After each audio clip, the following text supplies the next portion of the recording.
Supercrack Estrella presenta OVNI Máquina del Tiempo de la Fuerza Aérea de Noruega. En el año 1952 Noruega atrapó una máquina del tiempo. En ese mismo año se escribía una novela de viajes en el tiempo, seguramente con la información de esta máquina del tiempo. Si una máquina del tiempo llegara a inventarse, no hay duda de que se buscaría sacarle un beneficio económico al invento. Si solo unos pocos tienen la máquina y la explotan comercialmente, ¿quién no pagaría por pasar unas vacaciones en otra época?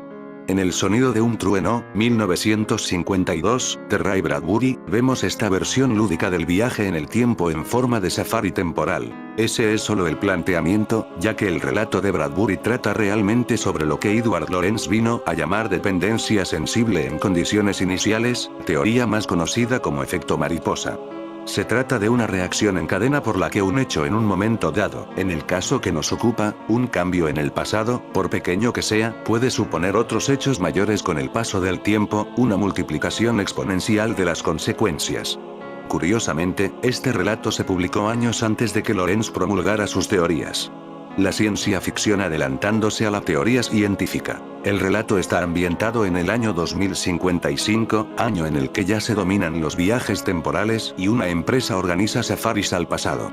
Cualquiera puede viajar a épocas remotas y cazar animales ya extintos pagando el precio adecuado. Y eso es lo que hace el protagonista, Eccles, que quiere evadirse de su vida, viajar al Cretácico y cazar un Tyrannosaurus Rex. En el mes de mayo de 1952 una nave alienígena se precipitó a tierra, 5 años después del famoso caso Roswell, ocurrido en los Estados Unidos. En esta ocasión el incidente ocurrió en el sector más septentrional de Noruega, en la isla de Spitsbergen, en el océano glacial ártico. Tenemos prueba de máquinas del tiempo sobrevolando la isla de Spitsbergen en el Google Earth que mostraremos en este video. En el caso en principio, fue recibido por las autoridades noruegas de modo sereno y apacible, menos catastrófico de cómo tomaron los norteamericanos el caso Roswell, por ejemplo. Estaban por hacer pública la noticia y los resultados de los estudios preliminares, cuando algo extraño ocurrió. En cuestión de unas cuantas horas, el suceso quedó envuelto en una espesa cortina de silencio. El plato volador fue descubierto de manera accidental por un avión de la Fuerza Aérea Noruega que realizaba un rutinario vuelo de guardia a bordo de un hidroavión Catalina. El piloto efectuaba un largo vuelo de patrullaje. Habían transcurrido más de 5 horas desde que despegó de su base, sin observar nada más que el extenso mar gris y los blancos témpanos del Cabo Norte. Hacia el frente, aparecieron los altos y nevados picos de Spitsbergen. El piloto dio la vuelta suavemente, conduciendo su avión hacia las costas occidentales de la isla. Era el tramo final del recorrido antes de iniciar el regreso. Un fugaz destello captó la atención del capitán. Había algo abajo entre los congelados riscos. Rozando la pared de una montaña, el Catalina descendió para dar un vistazo más de cerca. Las alargadas sombras polares dificultaban observar el aspecto real del objeto, pero era algo metálico, como los restos de un accidente aéreo, y en caso de que así fuera, podría haber sobrevivientes. El avión se alejó de la zona y el radio operador envió un mensaje de urgencia al servicio de rescate aéreo noruego.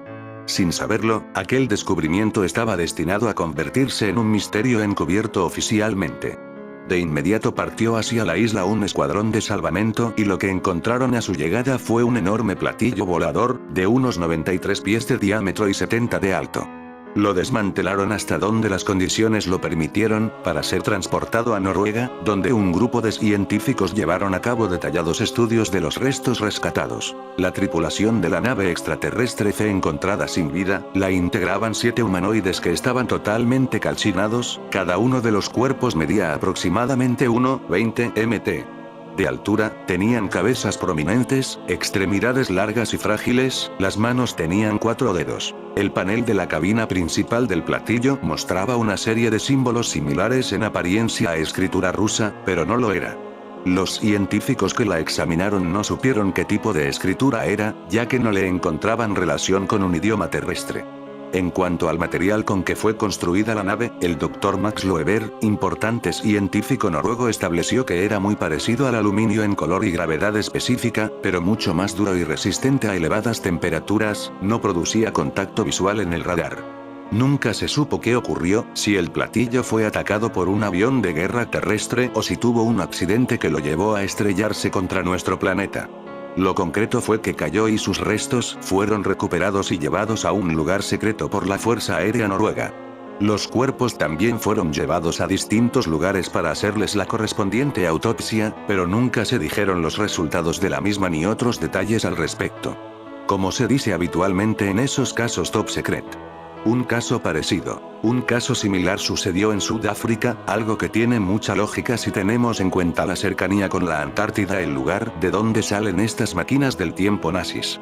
Allí están las ciudades bases cultas bajo el hielo, allí son llevados esclavos de todo el mundo como mano de obra, seres que son secuestrados. Sabemos que hay una especie de alianza entre nuestro mundo y estas colonias nazis de la Antártida. Pero mucho más acá en el tiempo, allá por fines de la década del 80, cuando cerca de una base militar fue detectada la presencia de un extraño objeto volador que se desplazaba sobre la zona.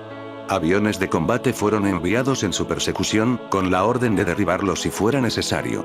Los Mirage armaron y dispararon camiones láser experimentales Thor con los que iban equipados. Cuando se acercaron al aparato, este empezó a emitir luminosos destellos y comenzó a oscilar manteniendo su trayectoria hacia el norte. Dispararon sus cañones láser sin que al parecer hayan hecho efecto en el extraño aparato volante. Al poco tiempo los aviones reportaron que el disco volador empezaba a perder altura, ocasionando que la nave alienígena se estrellara a unos 80 kilómetros de la frontera sudafricana con Botsuana, en el sector central del desierto de Kalahari. Varios helicópteros de rescate salieron rápido hacia el sitio del impacto, pero cuando uno de ellos sobrevoló bajo donde cayó el platillo, su motor dejó de funcionar sin motivo aparente, causando esto que el helicóptero cayera matando a sus 5 tripulantes.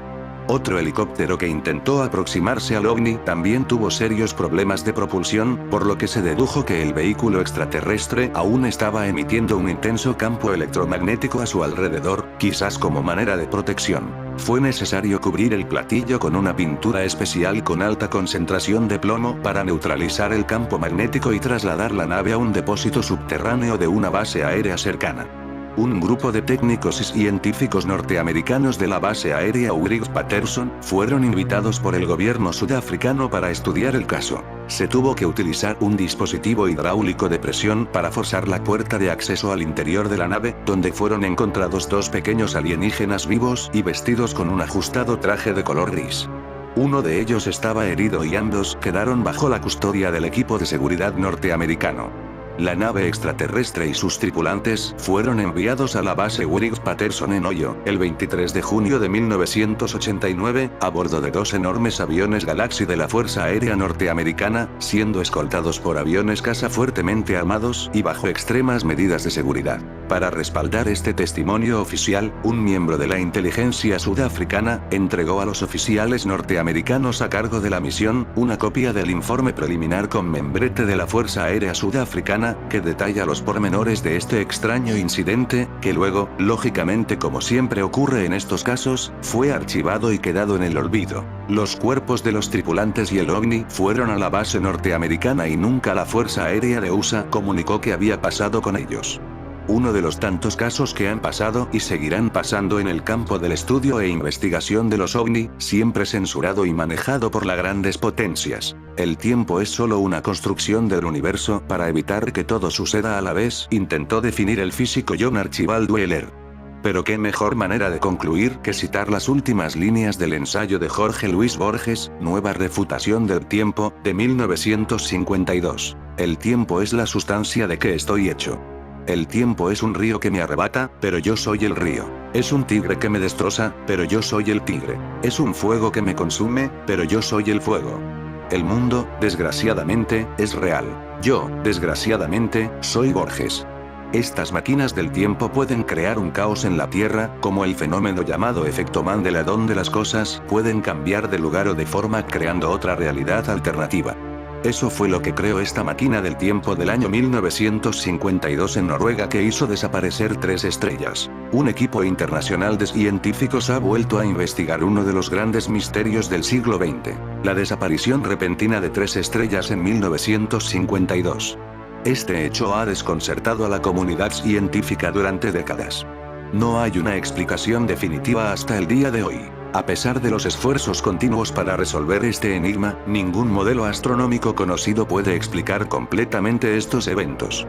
Las teorías han incluido la posibilidad de cambios rápidos en el brillo estelar o incluso la intervención de fenómenos como lentes gravitacionales, pero ninguna ha resultado completamente satisfactoria. La desaparición de 3 estrellas. El Observatorio Palomar, ubicado en San Diego, California, es reconocido por su telescopio Hale de 200 pulgadas, que, en su tiempo, fue el más grande del mundo. En la noche del 19 de julio de 1952, un equipo de astrónomos presenció un fenómeno desconcertante: la súbita desaparición de 3 estrellas que habían sido claramente visibles en una placa fotográfica apenas una hora antes. 2 meses después del vuelo de la máquina del tiempo en Noruega, el objetivo del estudio era capturar imágenes repetidas de la misma sección del cielo para detectar cambios, como la aparición de cometas o asteroides. A las 20:52 horas, la placa fotográfica mostró claramente la presencia de 3 estrellas cercanas entre sí. Menos de una hora después, a las 21:45 horas, al repetir la fotografía exactamente en el mismo lugar del cielo, los astrónomos se sorprendieron al descubrir que las 3 estrellas habían desaparecido completamente. En lugar de las estrellas brillantes, solo quedaba un vacío oscuro en la imagen. El misterio. Bajo la dirección del astrofísico Enrique Solano del Centro de Astrobiología en Madrid, un equipo de investigadores ha estudiado este fenómeno durante décadas. Recientemente, publicaron un artículo en Arxiv. Allí destacaron que las 3 estrellas continúan ausentes en las observaciones actuales realizadas con el Gran Telescopio Canarias. Los científicos señalaron que estas estrellas aparentemente se atenuaron en más de 10 magnitudes en tan solo una hora, según mediciones recientes. Este fenómeno desafía cualquier explicación convencional, ya que ninguna estrella conocida o teorizada podría perder brillo tan drásticamente sin dejar rastro visible en las placas fotográficas. El estudio utilizó herramientas avanzadas de procesamiento de imágenes para analizar las placas fotográficas originales. También revisó minuciosamente los registros astronómicos de la época en busca de patrones o eventos similares. Aunque aún no se ha llegado a una conclusión definitiva, el trabajo ha generado nuevas teorías y posibles explicaciones sobre este enigma. Con el paso de los años, el misterio de las 3 estrellas desaparecidas se convirtió en uno de los enigmas más intrigantes de la astronomía moderna. Diversos científicos de renombre se han dedicado a investigar este fenómeno, pero hasta el momento no se ha encontrado una explicación satisfactoria que pueda dar respuesta a lo ocurrido en 1952. Algunos investigadores sugieren que las estrellas podrían haber sido absorbidas por algún tipo de fenómeno desconocido, como una singularidad temporal o un agujero de gusano. Justo lo que provocaría una máquina del tiempo. La desaparición de estas estrellas ha generado todo tipo de especulaciones y teorías conspirativas, alimentando la imaginación de aquellos que buscan respuestas a un fenómeno tan desconcertante como fascinante. Algunos creen que las estrellas fueron objeto de un experimento científico secreto, como podría ser un viaje en el tiempo. A pesar de todas las hipótesis planteadas, la verdad es que el misterio de las 3 estrellas desaparecidas en 1952 sigue sin resolverse. La comunidad científica sigue investigando este enigma, en la esperanza de encontrar alguna pista que pueda arrojar luz sobre lo ocurrido hace casi 7 décadas. Noruega, un país clave en los viajes en el tiempo y su relación con las colonias secretas nazis. El primer encuentro cara a cara entre un humano y un extraterrestre, un viajero del tiempo de la Antártida, se produjo en 1952. No ocurrió en Washington, Moscú, Londres o París, sino en el desierto de California. El interlocutor terráqueo tampoco fue un alto mandatario. Ni siquiera el entonces secretario de la ONU, el noruego Trygve. Se llamaba George Adamski y trabajaba en las inmediaciones del Observatorio Astronómico de Monte Palomar. Nacido en Polonia en 1891, había emigrado a Estados Unidos de niño y dedicó los últimos años de su vida a difundir el mensaje de los visitantes de otros mundos por América, Europa y Oceanía. Fue a las 12:30 horas del jueves, 20 de noviembre de 1952, cuando establecí contacto en persona con un hombre de otro mundo. Había venido a la Tierra en una nave espacial, un platillo volante, explica Adamski en su libro Flying Saucers Have Landed. Los platillos volantes han aterrizado, 1953. Había ido al desierto con otras 6 personas, ansiosas todas de encontrarse con los extraterrestres. El grupo vio una gigantesca nave plateada con forma de puro, sin alas ni apéndices de ningún tipo. Se movía en silencio y, cuando salió de ella un disco volante, el elegido se separó de sus acompañantes con la esperanza de hablar con la tripulación de la pequeña nave e incluso hacer un viaje en ella, en son de paz. El platillo que aterrizó en el desierto estaba pilotado por Orton, un venusiano rubio y de excelente facha que impresionó al hombre. Me sentía como un niño en presencia de alguien poseedor de una gran sabiduría y mucho amor. Mediante gestos y telepatía, el visitante, que venía en son de paz, le informó de la creciente preocupación en el vecindario cósmico por la radiación producida por nuestras pruebas nucleares. Adamski quiso hacerle una foto, pero Orton se negó a ello, aunque le dejó fotografiar el disco volante. Por desgracia, a pesar de llevar encima 2 cámaras de fotos y durar la conversación 1 hora, todas las pruebas de la histórica entrevista se reducen a una imagen borrosa en la cual, tras una colina, asoma una mancha, parte de la pequeña nave de Venus. El encuentro con Orton fue solo el primero de los que mantuvo Adamski con seres de otros planetas. Con el tiempo, el hombre hizo realidad sus sueños y viajó por el espacio a bordo de platillos volantes. En la cara oculta de la luna, vio ríos y florecientes ciudades pobladas por paisanos de Orton, además de por marcianos y saturnianos. El sistema solar en pleno estaba preocupado por el futuro de la humanidad y, consciente de la trascendencia de su misión, Adamski se dedicó a partir de entonces a escribir libros sobre sus experiencias y viajar por el mundo dando conferencias y concediendo entrevistas. Hizo una gira por Nueva Zelanda, tuvo una audiencia privada con la reina Juliana de Holanda y decía haber mantenido otra con Juan XXIII. Adamski murió de un ataque cardíaco en 1965. Desde entonces, las sondas automáticas han fotografiado al detalle la cara oculta de la Luna sin ver nada de lo dicho por el contactador. Tampoco han encontrado rastro de civilización alguna en Venus, Marte y Saturno, ni en ningún otro lugar del sistema solar.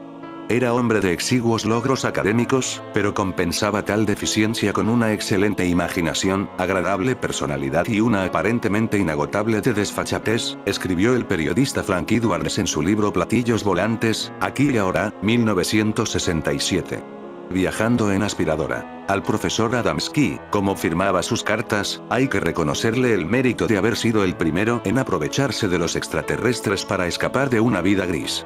En su caso, un puesto de la carretera del observatorio de Monte Palomar donde preparaba hamburguesas.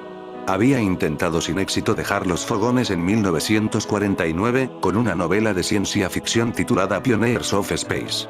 An Imaginary Trip to the Moon, Venus and Mars, Pioneros del Espacio. Un viaje imaginario a la Luna, Venus y Marte, pero el fracaso se convirtió en oportunidad y Adamski el contactado nació cuando una escritora le animó a presentar la ficción como si fuera una experiencia real e ilustrarla con fotos de platillos volantes. Los 2 libros posteriores en los que contó sus aventuras fueron sendos éxitos y convencieron a miles de personas de las visitas de seres de otros mundos. Pero algunos fueron más allá. Frank Edwards identificó, por ejemplo, el modelo al que correspondía el platillo en el que Adamski había hecho su primer viaje a Venus. Tras 8 años de pacientes investigaciones, recordaba en 1967, llegué, finalmente, a la conclusión de que su nave espacial era en realidad el extremo superior de una aspiradora fabricada en 1937. Y dudo que se pueda viajar a través del espacio montado en una aspiradora. Además, aunque la entrevista con Juliana de Holanda sí se produjo, y le costó a la reina sus críticas, la de Juan XXIII es tan histórica como la de Orton. Cuentan sus seguidores que la audiencia de Adamski con el pontífice se celebró el 31 de mayo de 1963. Aquel día, el contactado visitaba el Vaticano con 2 admiradoras, cuando se separó de ellas para volver 1 hora después. Al regresar, les dijo que había estado con el Papa y les enseñó como prueba una medalla con la efigie de Juan XXIII, como las que podían comprarse en los alrededores de la Basílica de San Pedro. Las mujeres creyeron que un papa agonizante, murió 3 días después, no tenía nada mejor que hacer que charlar con un vendedor de hamburguesas que decía viajar a otros planetas y a quien, además, el venusiano Orton no había contado nada nuevo en 1952 en el desierto de California. Un año antes, otro extraterrestre bien parecido, Klaatu, había descendido con su platillo volante en Washington en la película Ultimátum a la Tierra para convencer a las grandes potencias de que dejaran de hacer pruebas nucleares. El investigador Frances Mitchell Sirger ha escrito un libro muy detallado sobre contacto extraterrestre que destaca los encuentros de George Adamski con supuestos extraterrestres de Venus. Sirger ofrece una visión general sólida de una colección de fotos y testimonios que respaldan el famoso encuentro de Adamski del 20 de noviembre de 1952, cerca de Desert Center, California. Sirger señala que el encuentro de Adamski fue el primer caso de contacto documentado con un ocupante de una nave de platillo volador, que se cree que es un extraterrestre venusiano. 6 testigos vieron 2 naves ovni el día del encuentro de Adamski. El primero era una gran embarcación con forma de cigarro que volaba sobre sus cabezas, y el segundo era un pequeño explorador con forma de platillo que aterrizó. De la nave exploradora, un ocupante salió a encontrarse con Adamski, que decía ser del planeta Venus y se llamaba Orton. En su libro, Sirger incluye copias mejoradas digitalmente de las fotos originales tomadas en el encuentro de Adamski que muestran tanto a la nave exploradora flotando antes del aterrizaje, como a su ocupante que emergió después del aterrizaje. En fin, amigo de Supercrack Estrella, si te gusta mi contenido, dedos arriba y comporte el video para no ser apagado por las élites.